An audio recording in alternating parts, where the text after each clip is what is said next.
"You've had your time," she said, eyes cold, standing in my kitchen, then handed me an eviction notice like I was some squatter in the house I built. But that wasn't even the worst part. She'd already listed it for sale, without telling me. Photos, agents, closing date locked in. I was just a loose end to cut. 48 years erased in one quiet betrayal. But what Susan didn't know, what no one knew, was that I'd buried one line in the deed, one line that turned her entire plan into fraud. The sheriff's knock was coming, just not for me. "My name is Walter Harlan, and I'm 75 years old. I spend my days tending to the home I built, through decades of double shifts at the mill, finding peace in its familiar rhythms and routines. The porch swing creaks gently as I sit with my morning coffee, while the scent of fresh-cut grass drifts through the screen door. My daughter Susan, my only child, stops by daily to check in. Though her visits grow shorter, her replies more clipped. The afternoon light catches the dust motes dancing over the framed photos, memories of my late wife Marie, who always said a house needs both walls and wisdom to stand strong. What Susan doesn't know is that I quietly arranged a life estate years ago, ensuring this roof would shelter my aging bones. But let me start from the beginning. It started like any other Tuesday morning. I was in my usual spot on the porch swing, watching the sun climb over old Mrs. Peterson's maple trees next door. The coffee steam curled up from my favorite mug, the one Marie had given me on our 30th anniversary. Chipped, but still holding strong. You know the kind of peaceful moment I mean, where everything feels right with the world, at least for a little while. The screen door's familiar squeak announced Susan's arrival. She moved through my kitchen like she was running on rails, checking cabinets, opening drawers, her heels clicking against the linoleum I'd laid down myself back in '82. Something about her efficiency made my stomach clench. It wasn't her usual morning visit pattern. This had the feel of inventory. I watched her lock the drawer where I keep the property papers, then step into the hallway with her phone. Her voice dropped to a whisper, but I caught fragments. "Just need a little more time and he won't be an issue." The words slipped under my skin like splinters. When she came back, that professional smile of hers was plastered on tight. You see enough forced smiles in your lifetime, you learn to read them like weather patterns. This one spoke of storms ahead. "Everything all right, Susan?" I kept my voice casual, though my coffee had gone cold in my hands. "You seem busy this morning." "Oh, you know how it is, Dad." She waved it off, straightening papers on the counter. "Deadlines are relentless these days." I nodded, remembering the day I'd signed over the deed to her. It was supposed to be about estate planning, making things easier down the road. That's what she'd said anyway. Always trust family first. Wasn't that what my father had taught me? The memory of that day at the lawyer's office felt different now, tainted somehow. My hands needed steadying against the kitchen counter as Susan finally stopped shuffling papers. She turned to face me, and I saw something in her eyes I'd never seen before, something cold and calculated that didn't belong in a daughter's gaze. "Dad," she said, each word precise as a knife cut, "we need to talk about the house." The old wall clock ticked louder than usual. Funny how silence can amplify the smallest sounds. "I've been meaning to tell you." She paused, adjusting her suit jacket. "You have 1 week to move out." The word burden hung in the air between us, though she hadn't said it. Didn't need to. It was there in the way she wouldn't quite meet my eyes, in how her fingers drummed against her leather portfolio. My coffee mug felt heavier than lead in my hands. The kitchen, my kitchen, where I'd taught her to bake cookies, where she'd done her homework at that very counter, suddenly felt like foreign territory. The tick-tick-tick of that wall clock Marie had picked out 30 years ago seemed to be counting down something more than minutes now. I stood very still, knowing deep in my bones that my next breath would draw a line between everything that came before and everything that would follow. The morning sun still streamed through the windows, the coffee maker still hummed. But nothing would ever be quite the same again. You ever have a moment when your whole world shifts, but somehow the everyday things just keep right on going? The clock keeps ticking, the coffee keeps steaming, but you're standing in a different universe than you were just seconds ago? Act I, Scene 2. That afternoon, I sat cross-legged on my living room floor, surrounded by stacks of photo albums. Funny how a lifetime of memories can fit in so few cardboard boxes, isn't it? My hands weren't as steady as they used to be, as I wrapped each frame in newspaper, careful not to smudge the glass. There was Marie and me at the lake house in '75, Susan's high school graduation, that Christmas, when the snow drifted halfway up the windows. Behind my recliner, Marie's favorite spot to curl up with her romance novels, a black trash bag rustled with each thing I dropped in. Amazing how fast treasured keepsake can become won't fit in the box when you're working against a clock. I kept thinking about those hushed phone calls, those locked drawers. Something wasn't adding up. You don't spend 40 years in construction without learning to trust your gut when the foundation feels shaky.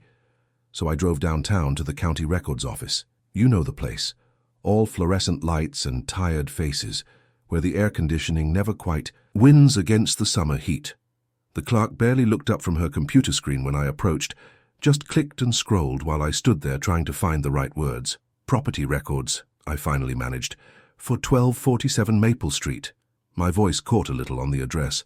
48 years of mortgage payments, and now I had to ask permission just to see its paperwork. The printer whirred to life, spitting out a listing sheet that made my stomach drop. There it was in black and white. My house, my home, listed as pending sale. The closing date jumped off the page like it was printed in neon, exactly 3 weeks from today. Have you ever felt time become something physical? Something you could actually touch? That's what happened when I saw that date in bold type. 21 days, 504 hours. Each one now had a price tag attached. My finger traced our address, my address, while heat crept up my neck.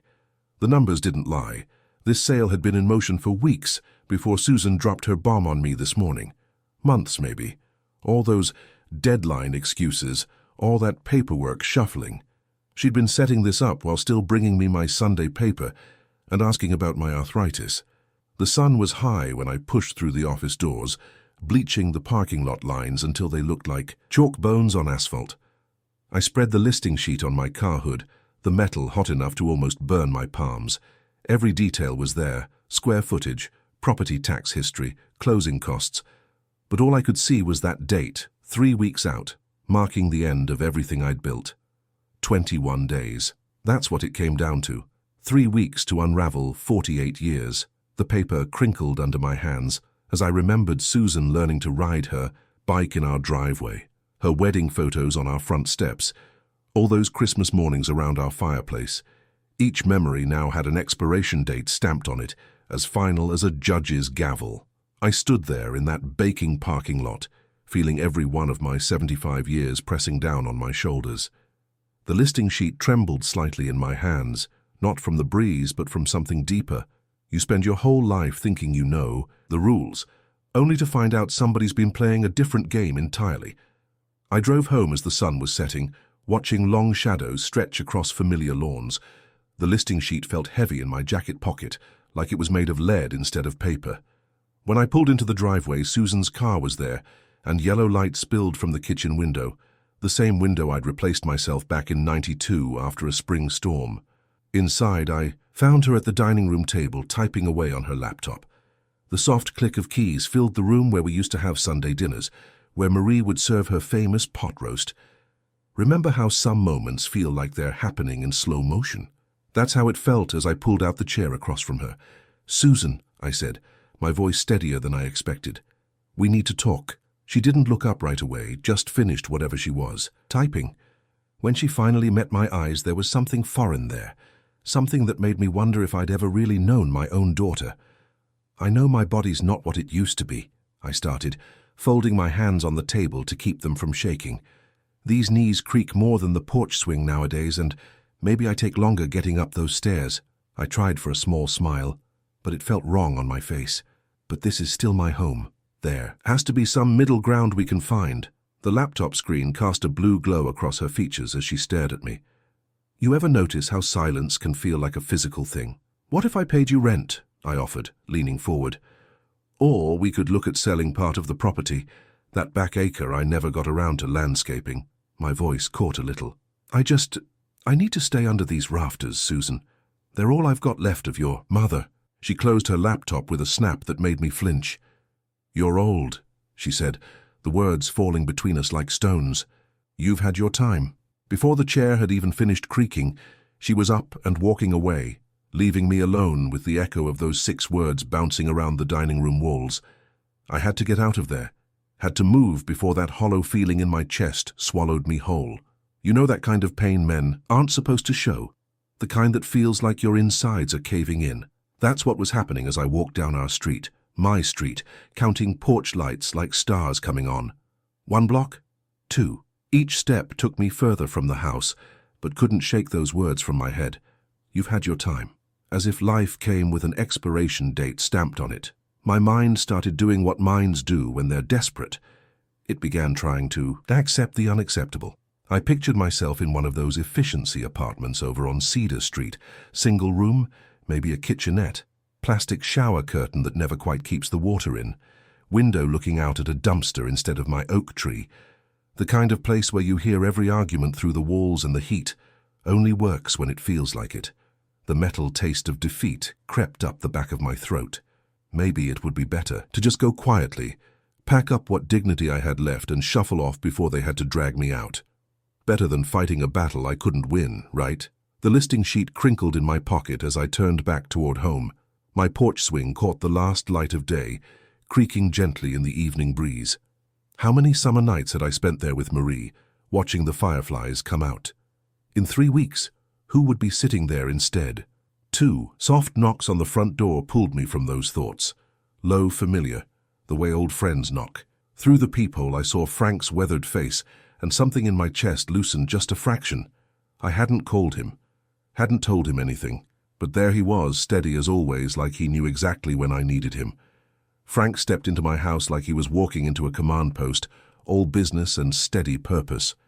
That's what 40 years in the army does to a man, makes every crisis feel like a mission that needs planning. "Got your dining room table free?" he asked, already pulling papers from his leather messenger bag. The same bag he'd carried to every VFW meeting since '82, worn smooth at the corners like an old baseball mitt. "It's still my table," I said, trying for a smile, "at least for the next 3 weeks." He gave me that look, the one that said he wasn't here for self-pity. "Walter, you're thinking about this wrong. We don't argue feelings when there's law to stand on. Emotions cloud judgment. Paperwork's permanent. You know how sometimes the right words can snap you back to center? That's what Frank's did for me." "Hold that thought," I told him, heading to my bedroom. Under the bed was an old metal strongbox, army green, naturally.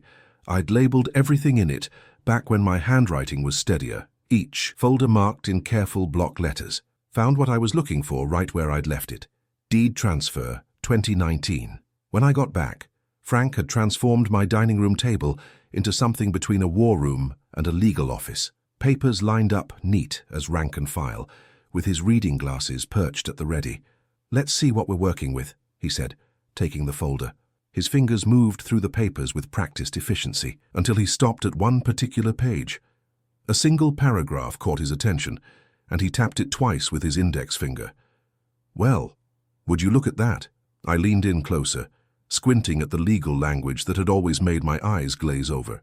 "Right here," Frank said, his voice taking on that tone he used when he'd found high ground in a tactical situation. "Life estate. You retained a life estate when you transferred the deed." "No, what that means?" My blank look must have answered for me. "It means," he continued, "that while Susan owns the property on paper, you have the legal right to live here until you die. She can't sell without your consent, not legally." He tapped the paragraph again. "This right here? This is the roof over your head, in ink." I felt warmth spread through my chest for the first time since Susan had dropped her bombshell. "You're sure? Sure as sunrise?" Frank was already reaching for a yellow legal pad. "Now we plan. First step, get copies of everything. County Recorder's Office needs to know about this life estate if they don't already. Then we notify the title company handling the sale." My hand was steadier now as I wrote each step down. "What about the buyer?" "They need to know too. Duty to disclose. Susan's trying to sell something she doesn't have full rights to. That's fraud any where you slice it." I glanced at the calendar on my kitchen wall, walked over and circled the closing date in red. 21 days. 3 weeks exactly. Somehow it felt less threatening now that we had a plan. "Set your alarm for early," Frank said, gathering his papers. "Tomorrow we start making noise in all the right places." Just then, the hallway light flickered once. A shadow passed under my door, paused for a moment, then moved on. I caught Frank's eye. He'd noticed too. Frank showed up at my kitchen door just as the sun was painting the sky pink. He had that same leather bag, but this time he'd added a thermos of coffee strong enough to strip paint. Ever notice how old soldiers never quite shake that pre-dawn rhythm? Brought reinforcements, he said, pouring 2 cups. The steam curled up between us like smoke signals. I'd already cleared the kitchen table. Funny how a crisis can make you neater than normal. My deed folder sat in the center like a battle plan, every paper aligned just so. Maybe I was channeling some of Frank's military precision, or maybe fear just makes a man particular. First things first, Frank said, settling into his chair. We need copies. Certified ones, the kind with raised seals that make bureaucrats happy. He pulled out a checklist written in his precise handwriting. Then we draft a cover, letter that lays out your life estate in terms clear enough for a 5th grader. I had to smile at that. You think they'll need the simple version? Title companies are like mules, Walter. Sometimes you need to lead them real slow to water. We spent the next hour assembling what Frank called our tactical package. You know those moments when chaos starts forming into order? That's what it felt like, watching each document find its place. The certified deed copy went in first, then Frank's 1-page explanation of life estates, typed up neat as Sunday clothes. Now, Frank said, pushing a yellow legal pad toward me, let's work on what you'll say. Think of it like coordinates. Each word needs to land exactly right. I practiced the lines while Frank listened. I'm Walter Harlan. I hold a life estate on this property. No sale can proceed without my consent. Simple words, but they felt like armor going on. Good, Frank nodded. Keep it clean, keep it factual. Panic makes people ramble. Don't give in to that urge. My hands were steady as I slid everything into a manila envelope. The whole package had the weight of truth to it, like old tools that fit your grip just right. Want to check the mailbox while I finish my coffee? Frank asked. Could be other papers we need to add to this. I nodded and headed for the front door. To the eye, morning air hit me fresh and cool, but something wasn't right. There, taped to my own front door like a no trespassing sign, was an official envelope. White paper, government seal, the works. You ever have one of those moments where your fingers move slower than your mind wants them to? That's how I felt peeling that envelope off my door. Inside was an eviction notice, all crisp edges and black ink. The paper practically hummed with authority. Sheriff's letterhead, court stamps, the whole 9 yards. My eyes caught the service date, then jumped to the instructions below. Legal language has a way of making threats sound polite, but the message was clear. Get out or be removed. The paper had that sharp smell that new documents get, like threat and toner mixed together. Standing there on my own front porch, holding that notice, I felt like I was reading somebody else's story. Movement caught my eye. Down the street, maybe 2 blocks away, a police cruiser sat idling. Even from here I could see the light bar on top, waiting to flash. I folded the eviction notice carefully, like I was handling old photos instead of fresh wounds. It went into our manila envelope, right next to the life estate documents. Funny how 2 pieces of paper could tell such different stories about the same house, the same life. That's when I heard it, the sound of a car door closing somewhere nearby. Not the sharp slam of someone in a hurry, but the deliberate click of official business. Footsteps followed, measured and steady on concrete, getting closer. Counting them was like counting heartbeats. 1, 2, 3. Frank didn't waste any time. He was already on his cell phone, punching numbers like he was working a battle plan. County helpline, he muttered, pacing near the window. Best to know exactly what we're dealing with. I sat at the kitchen table, my fingers tracing the edges of our documents while he talked. You know that feeling when you're watching storm clouds gather? That's what it felt like, waiting for either rain or reprieve. Yes, ma'am, Frank was saying, his voice steady as always. We're looking to confirm the process for asserting a life estate during a property sale. He caught my eye and gave a slight nod. Could you walk us through that step by step? I pulled out a fresh legal pad and started taking notes as Frank repeated each detail. My handwriting wasn't as neat as his, never had been, but I made sure every word was clear. Some phrases got double underlines. Must acknowledge life estate, cannot proceed without consent, legal right of residence. Getting it all down? Frank asked after hanging up. Like carving it in stone, I said, though my pen wobbled a bit on the last line. We spent the next hour breaking everything down into a checklist. Frank insisted on taping it right beside the front door, said it would keep us focused when things got tense. Looking at it now, it seemed almost too simple. I walked over to the calendar on the wall, where that red circle around the closing date seemed to pulse like a warning light. 20 days. Not even 3 weeks to sort this all out. Below the date I wrote in block letters, "Not one mistake." Frank watched me do it, nodding like a general approving battle plans. "Want to run through it one more time?" he asked. "Might as well." I settled into my recliner, the one that still held the shape of countless evening newspapers and morning coffees. I start with who I am, show the deed, explain the life estate. Good. Keep it simple. Keep it legal. The sunlight was doing its slow crawl across the living room rug, the one Martha had picked out years ago. Remember how I mentioned watching time tick by? Well, each inch that light moved felt like another minute dropping into empty space. You ever notice how hope is like a pendulum? One moment you're sure everything will work out, the next you're counting the cost of failure. I couldn't help it. That image of the one-room apartment crept back in. But this time, something different happened. Instead of defeat, I felt heat rise up through my chest. This was my house, my life's work. The thought of being pushed out lit a quiet fire in my bones. Frank stood by the window, his jaw set like concrete. Even at 78, he had that military bearing, straight back, steady eyes, ready for whatever came next. Outside, cicadas started their afternoon chorus, nature's own countdown timer. That's when we heard it, the low rumble of an engine, then the crunch of tires on asphalt. Frank's hand tightened on the windowsill. "Sheriff's cruiser," he said quietly. "No lights." I stood up, straightened my shirt. Through the window, I watched the black and white vehicle roll to a stop at my curb.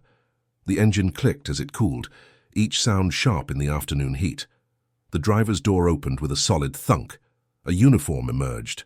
Crisp khaki, polished badge, catching sunlight. The officer adjusted his belt, then started up my walkway. Each boot step on the concrete seemed to echo off the houses, like a judge's gavel coming down again and again.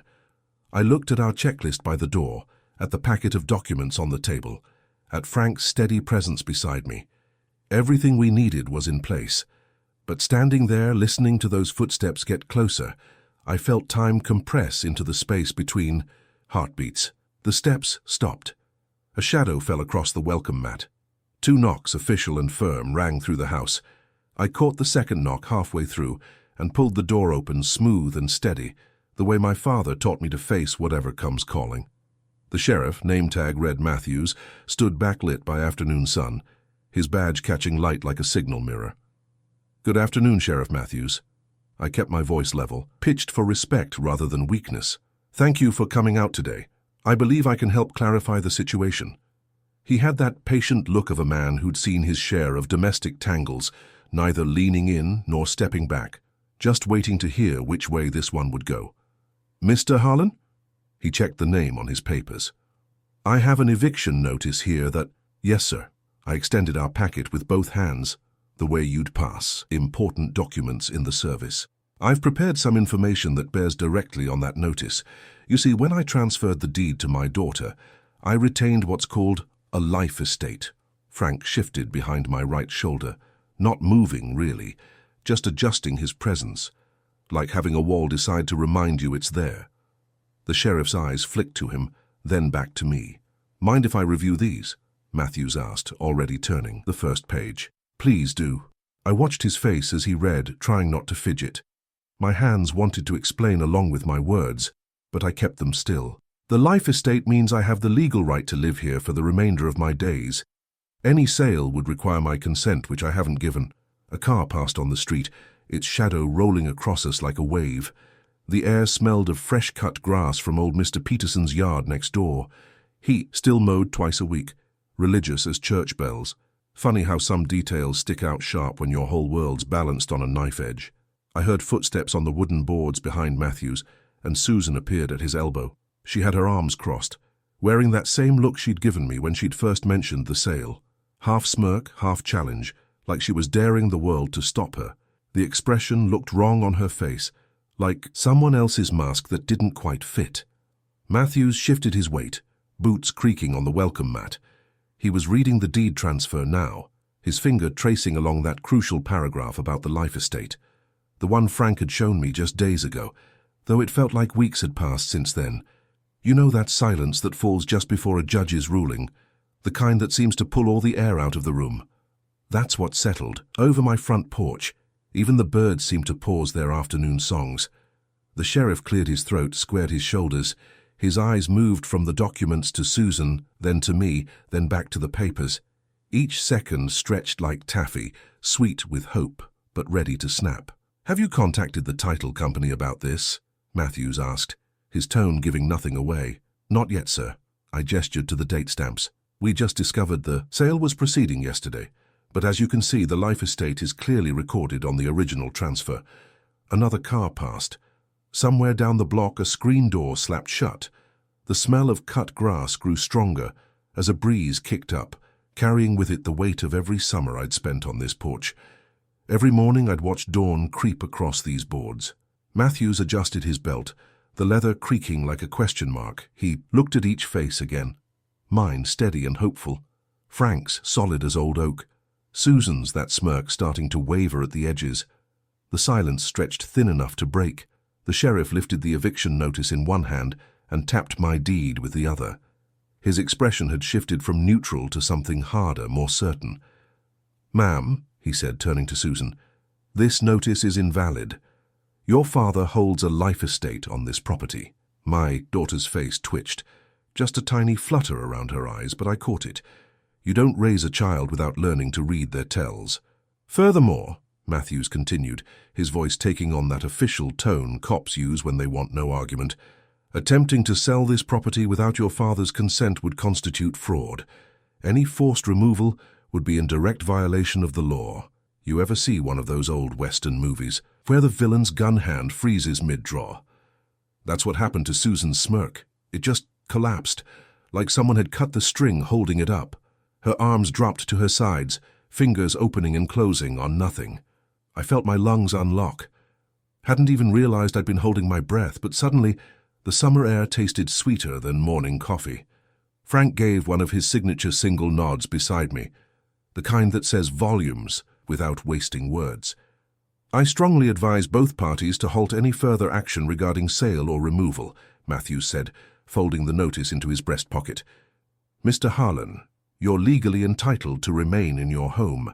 Miss Harlan, I suggest you consult with legal counsel before proceeding with any property transactions." The sheriff's boots made solid sounds on the porch steps as he walked away.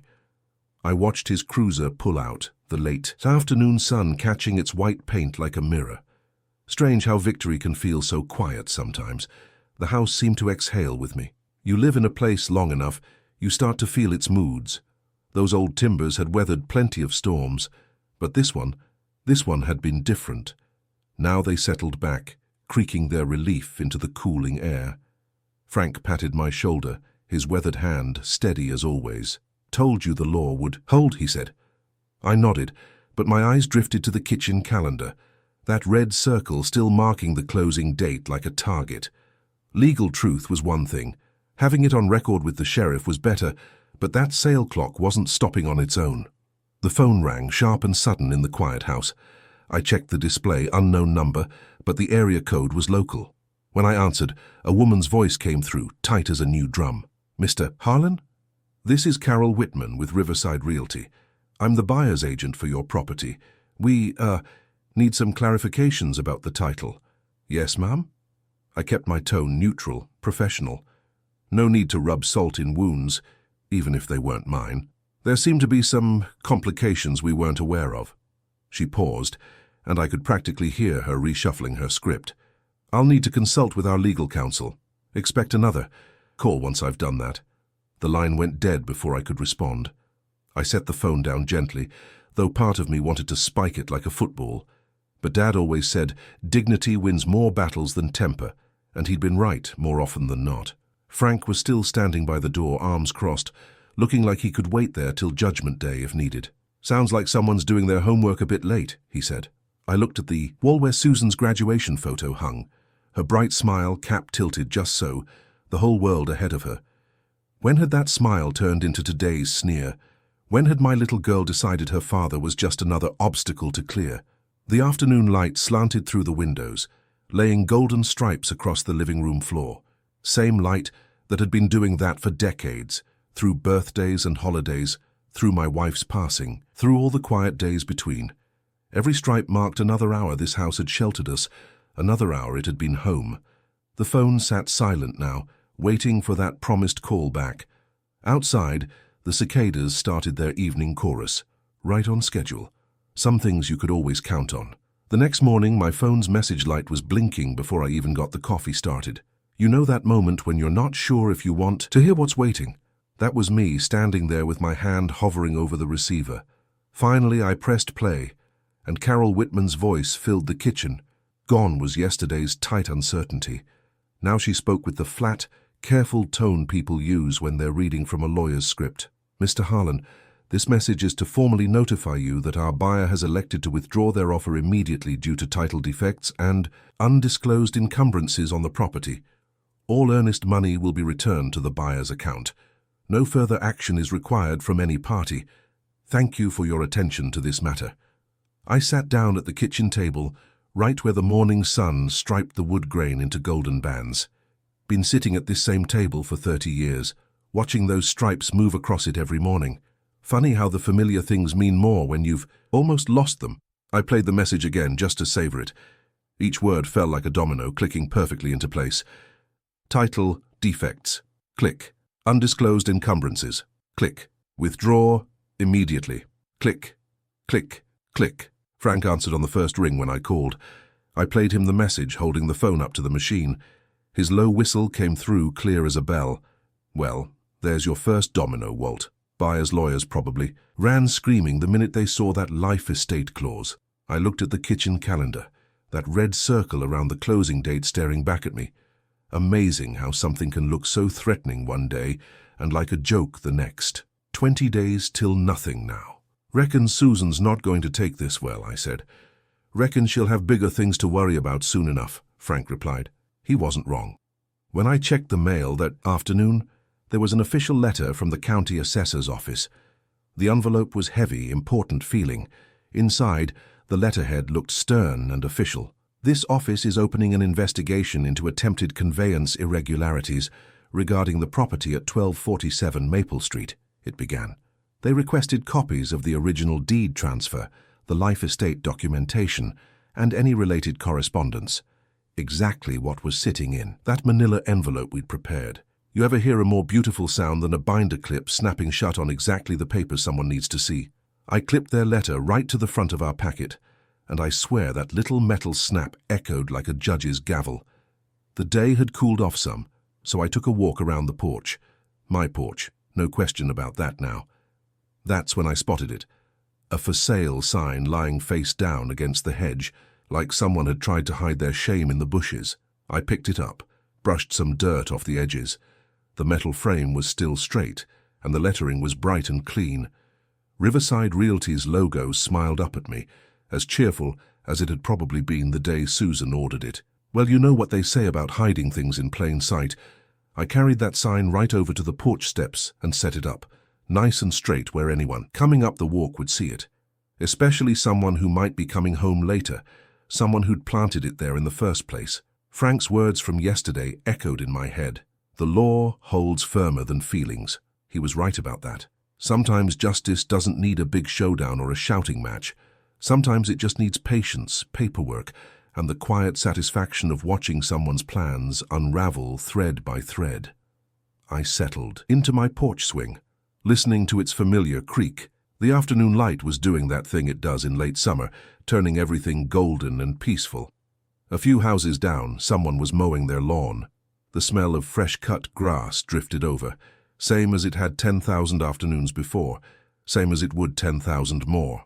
The next morning, Frank and I spread everything out on the dining room table like we were planning a military campaign. Each document had its place. Deed transfer on the left, life estate paperwork in the middle, and that beautiful county investigation letter anchoring the right corner. Let's go through it one more time, Frank said, tapping each page with his reading glasses. He might be pushing 80, but those eyes of his could spot a misplaced comma from across the room. Page numbers have to match exactly, he reminded me, sliding on those glasses. These county folks live and die by their filing systems. You know how some tasks feel like they're moving in slow motion, but you don't mind because every detail matters. That was us for the next 2 hours. Frank would call out a page number. I'd confirm it matched the county's request list, and we'd both initial our checklist. Old habits from our army days, I suppose. Measure twice, cut once. I was copying the last page when my neighbor Margaret called. She's worked at Riverside Realty's office for 15 years, answering phones and keeping the coffee fresh. Always has an ear to the ground, that one. "Walt," she said, voice low like she was sharing state secrets. "They pulled Susan's listing this morning, complete scrub, website, window display, everything, and—" She paused for effect. "They're not taking her calls anymore."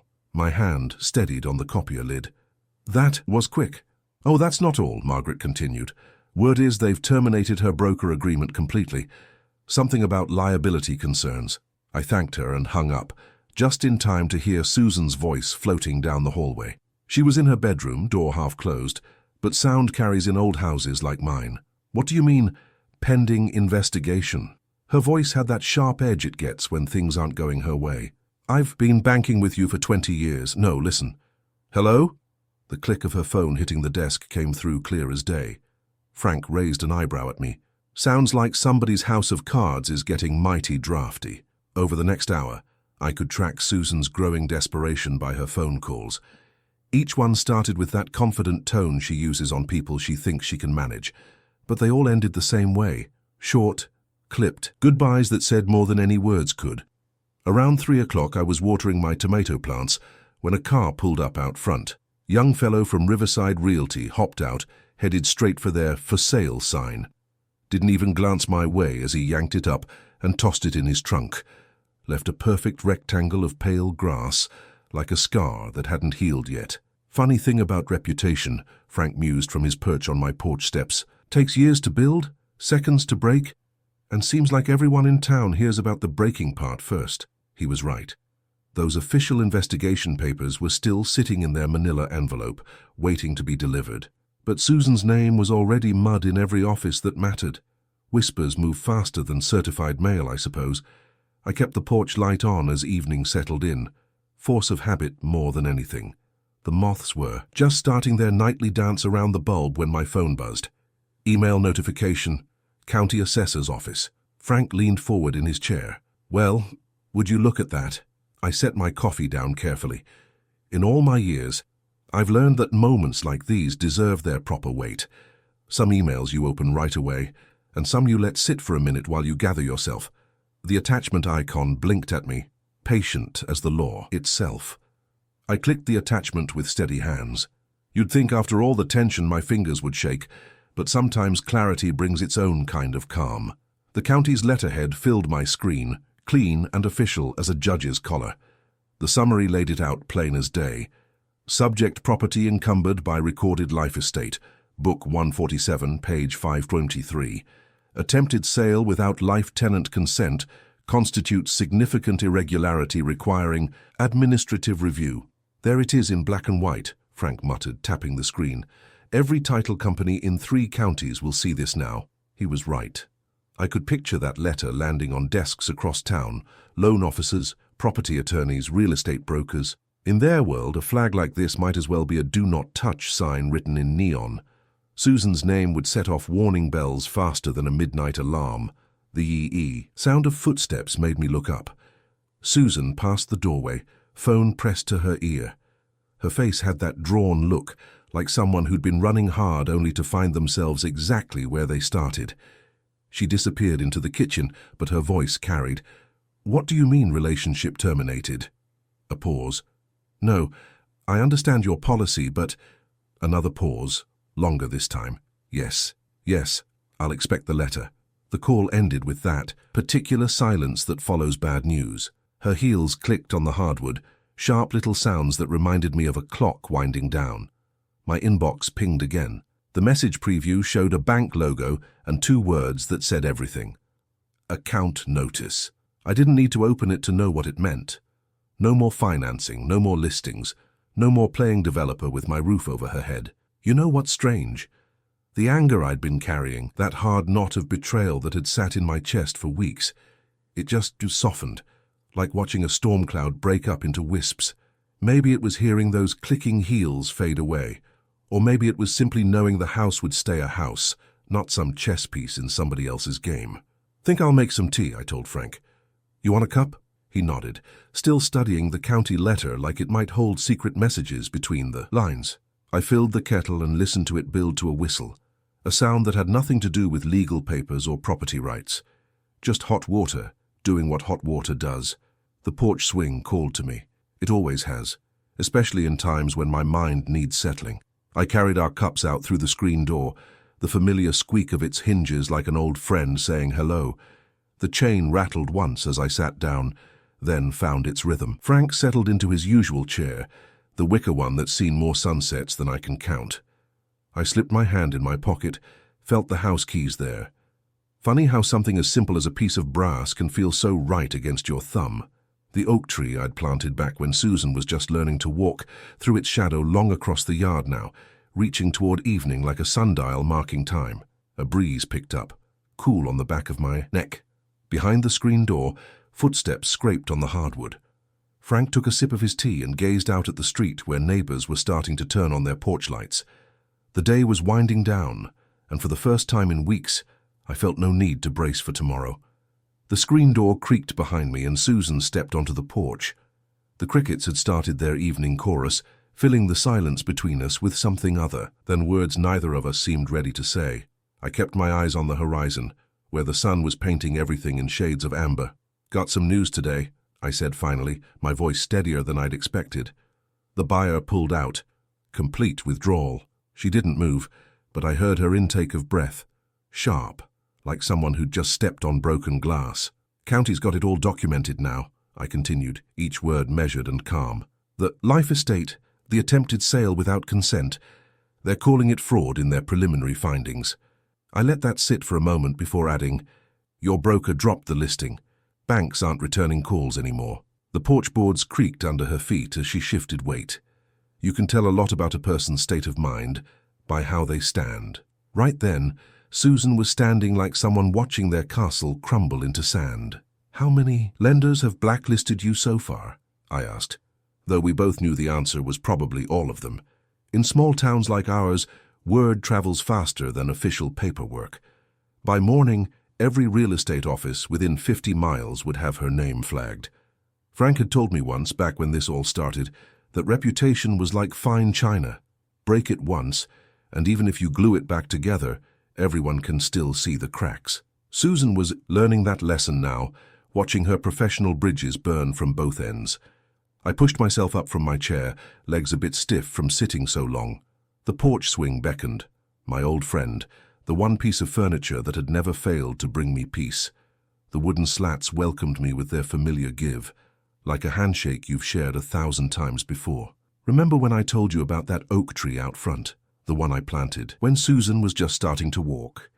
It's massive now, branches spread wide like arms sheltering the yard. The last rays of sunlight filtered through its leaves, casting dappled shadows that danced across the lawn. 50 years of seasons, storms, and sunsets, and there it stood, roots deep and sure in the soil I'd bought with decades of double shifts. I pulled the house keys from my pocket, letting them catch the fading light. The brass gleamed, like old gold, warm and solid in my palm. Giving them a little twirl, I listened to their quiet chime, a sound that meant home in a language older than words. The swing's chain hummed its low metallic song as I settled into its rhythm. Some might call it a creak, but to me it was more like a lullaby. One earned the hard way through years of mortgage payments and maintenance, through winter storms and summer repairs. Susan still hadn't moved from her spot by the door. I could feel her watching me, probably trying to reconcile how her clever plan had backfired so completely. The financial hit from the failed sale was one thing, but the professional damage, that was permanent. No realtor wants to risk their license on someone with fraud allegations in their file. Looking out across my lawn to that mighty oak, its branches now silhouetted against the darkening sky, I felt something settle inside me. This house, these keys, this porch, they were mine still, secured by both right and law. The life estate I'd insisted on years ago had done exactly what it was meant to do: protect an old man's dignity under his own roof. I took a deep breath of evening air, rich with the scent of cooling grass and late summer flowers. Then I spoke the words that had been forming in my mind ever since that first county letter arrived. Greed always sells dignity at a discount. The swing's chain hummed softly in agreement as shadows lengthened across my yard.